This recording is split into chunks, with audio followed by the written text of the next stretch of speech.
That's why I ask myself, why do the worshippers of this God want to convict him of being such a crummy designer, most of his creations die off, and the rest suffer miserably, of being cruel and capricious and bungling and incompetent, and callous as a father? As I look back at the evils of atheist regimes of the 20th century, I might also be tempted, ladies and gentlemen, to say atheism is not great. It has poisoned everything. The idea that God and science are mutually exclusive explanations of the universe is as wrong as saying that internal combustion and Henry Ford are mutually exclusive explanations of the automobile. For the new atheists offer no ground for the faith that they themselves cannot do without. After all, if human life has been cobbled together by mindless, unguided processes, why should we trust our cognitive faculties and the validity of any belief that they produce, atheism and science included? We live in a time where people often say, "I only believe what I can see or what science can prove." But if you really think about it, that statement refutes itself. Well, we know that 99.9% of all species that have ever existed just on this planet have become extinct. So heaven has already watched almost 100% of its creation die off, often in very unpleasant, callous circumstances, with folded arms, right? And that's billions of years of geological time. Some people say the Homo sapiens has been around for 100,000 years, some for as long as 250,000. No one says less than 100,000. Francis Collins, the great Christian believer who did the Human Genome Project, says certainly 100,000. I'll take 100. Richard Dawkins thinks it's more. I'll take 100. What does it mean if we're divinely supervised and divinely created and looked out for? It means that for 98 or so thousand of those years, humans, Homo sapiens, were being born, dying, half of them in childbirth, I would think. Life expectancy maybe of 20 years, maybe of 30. People dying essentially of their teeth and of hideous diseases, living in permanent fear. Where are the earthquakes coming from? Where are the lightning strikes coming from? Why is all this? What are these diseases that hit us? We don't know about microbes, we have no idea. That's to say nothing about the fights with neighboring tribes over women, over land, over meat, over subsistence, the torture, the violence, the cruelty that goes on. I don't need to underline all of it, I hope. You can picture it for yourself. 98,000, the first 98,000 years, heaven watches this going on with perfect insouciance. And something like 2,000 to 3,000 years ago decides, right, we have to intervene now. We have to do something about this. Well, what would be the best way of intervening to try and redeem this rather bleak picture? What about having somebody tortured to death in an obscure part of the Middle East? That ought to cure it. Or if you're a Muslim, what about getting an illiterate epileptic shepherd to start babbling and saying that he's been talking to an archangel? Or what about inventing the figure of Moses in a mountain that's never yet been found by any geographer, Mount Sinai? That's what you'd have to believe. I've got a minute, right? That's what you'd have to believe, and that's why I ask myself, why do the worshippers of this God want to convict him of being such a crummy designer, most of his creations die off, and the rest suffer miserably, and the redemptive offers just don't somehow take, of being cruel and capricious and bungling and incompetent? Why, and callous as a father? And so, since this is as far as I can get now, I have to tell you why I don't think the idea of an eternal father is a good one in any case when I next get the chance to draw breath. But thank you for staying with me this far.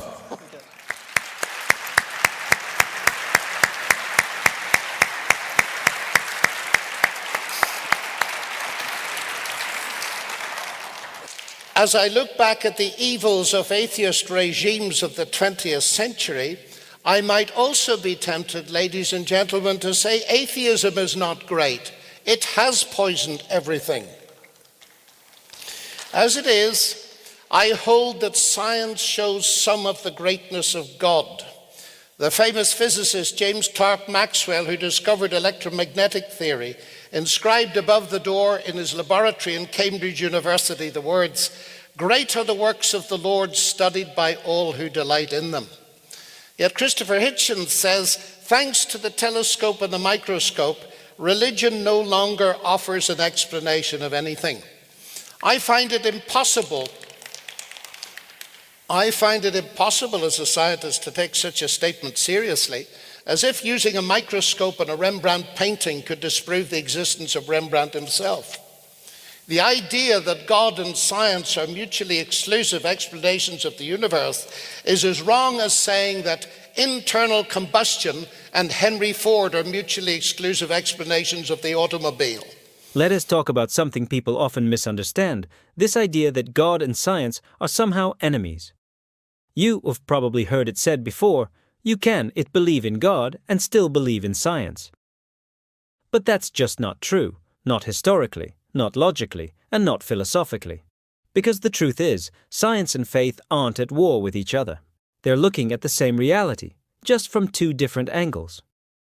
Science asks the how questions. How does the universe work? How do galaxies form? How do cells divide? How does gravity hold everything together? But faith asks the why questions. Why does the universe exist in the first place? Why are there laws of physics instead of chaos? Why is there something rather than nothing?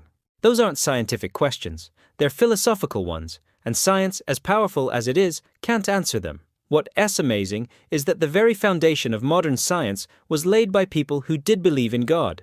Newton, Kepler, Galileo, Pascal, Boyle, they all saw science as a way to understand how God designed the world. They believed the universe was orderly and rational because it was created by an orderly and rational mind. In fact, the scientific method itself only makes sense if you assume the universe operates under consistent, discoverable laws, and that assumption comes straight out of a worldview shaped by belief in a creator. Now, that doesn't mean we use God to fill in every gap in our knowledge. That's what's called the God of the gaps, and Christians shouldn't do that. But what it does mean is that science describes the mechanisms, while God is the reason those mechanisms exist at all. Think of it like this. Science can explain how a jet engine works, but it can't explain who designed it or why it was built. In the same way, science can explore the process of the universe, but it can account for the purpose behind it. Even many scientists recognize this. Physicist Paul Davies once said, "Science can explain how the universe began, but not why the universe bothers to exist." And Nobel Prize-winning physicist William Phillips put it beautifully. When I do science, I see the fingerprints of God everywhere.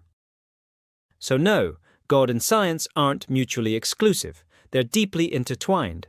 Science tells us how God's creation operates. Faith tells us why there's a creation to study in the first place. And that's why some of the most brilliant scientific minds throughout history, and even today, are people of faith. Because when they look through a telescope or a microscope, they don't see an absence of God. They see the majesty of His design. At the end of the day, science expands our understanding of the universe. Faith reminds us who spoke it into being. And when you put those two together, you don't get conflict, you get wonder. They are complementary explanations. One explains how it works, the other why it exists. To think that as the reach of our instruments increases, the greatness of God the Creator somehow diminished is to make the mistake of confusing mechanism with agency. When Newton discovered the law of gravity, he didn't say, "Now I know how the universe works, I don't need God." No, his wonder at how it was done increased his admiration for the Creator who'd done it that way. And Newton wrote the most famous scientific treatise of all time, the Principia Mathematica, in the hope that it would persuade the thinking man to believe in a deity. Telescopes can show us the wonder of the night sky, but science didn't put the stars there, nor did the laws of biology and physics, ladies and gentlemen. They describe what is there, they don't put it there. Stephen Hawking says the usual approach of science of constructing a mathematical model cannot answer the question why there should be a universe for the model to describe. He then asks, why does the universe go to all the bother of existing? Does it need a creator? Yes, it does need a creator. Alan Sandage, widely regarded as one of the fathers of modern astronomy, discovered quasars, said, I find it quite improbable that such order came out of chaos. There has to be some organizing principle. God to me is a mystery, but is the explanation for the miracle of existence, why there is something rather than nothing. And another giant of cosmology, Arno Penzias, won his Nobel Prize for discovering an echo of the Big Bang. But Penzias could see how unimaginably greater is the God who conceived of this beginning to space-time in the first place. Astronomy, he says, leads us to a unique event, a universe which was created out of nothing, one with a very delicate balance needed to provide exactly the right conditions required to permit life, and one which has an underlying, one might say, supernatural plan. Einstein had the brilliant insight that the speed of light was an absolute constant. But what shall we say of the creative mind that said, let there be light, and there was light? To measure the speed of light is one thing, to create light is another. Far from science showing God is not great, as Christopher Hitchen suggests, the very opposite is the case. It was belief in God that motivated the advance of science in the 16th and 17th centuries. Galileo, Copernicus, Kepler, Newton expected to find law in nature because they believed in a great lawgiver. Now, so often we hear the new atheists talk about faith and deprecating it. But I want to tell you that scientists are all people of faith, as Einstein saw. They believe that the universe is accessible to the human mind. And physics cannot explain that for the simple reason that you can't do physics without believing that the universe is intelligible. So scientists required faith, and yet I read Christopher Hitchen saying, if one must have faith to believe in something, then the likelihood of that something having truth or value is considerably diminished. Pardon? Well, one must have faith that the universe is intelligible to do science. So I am to deduce, am I, that the likelihood of science having truth or value is considerably diminished? Exit science then. And I presume that Christopher Hitchens, like most of the rest of us, believes in his own existence. Yes, am I to take it then that the likelihood he really does exist is considerably diminished? His statement is a self-refuting statement. And I find it ironical that the so-called new atheists are so passionate about ridding the world of faith that they appear to be blind to the fact that they themselves are driven by faith. They believe that their minds can grasp truth. They believe in science. They believe that God is not great. Yet Mr. Hitchens informs us in a classic oxymoron, our principles are not a faith. Our beliefs are not a belief. The mind boggles, ladies and gentlemen. That is not the only irony, for the new atheists offer no ground for the faith that they themselves cannot do without. After all, if human life has been cobbled together by mindless, unguided processes, why should we trust our cognitive faculties and the validity of any belief that they produce, atheism and science included? We live in a time where people often say, I only believe what I can see or what science can prove. But if you really think about it, that statement refutes itself, because the very tools that make science possible, logic, mathematics, reason, morality, even consciousness, none of those things can be tested under a microscope. Yet, without them, science wouldn't even exist. Think about it. You can't put logic in a test tube. You can't weigh reason on a scale. You can't scan love, justice, or moral truth in an MRI. But we all know these things are real. They're immaterial, yet undeniable. When a scientist runs an experiment, they're assuming that logic and reason are valid, that the universe operates under consistent laws, and that their own mind is capable of discovering those laws. But here's the thing. Science can't prove any of that. It has to assume it. In other words, science rests on invisible truths that science itself can't measure. Now, that's exactly where belief in God makes sense, because if the universe really is rational, orderly, and governed by consistent laws, that points to a rational, orderly mind behind it all. If human reason is trustworthy, that implies it came from something greater than blind chaos. It came from a rational creator who made us in his image. You see, God is not something we can test in a lab, just like you can to test logic or beauty or consciousness. But that doesn't make him less real. It just means he belongs to a different category of reality, the immaterial, the transcendent, the personal.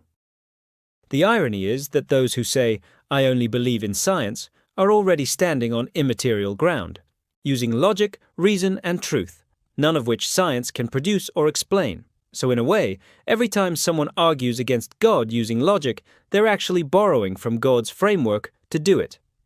God isn't a gap to fill in what we don't understand. He's the foundation that makes understanding possible.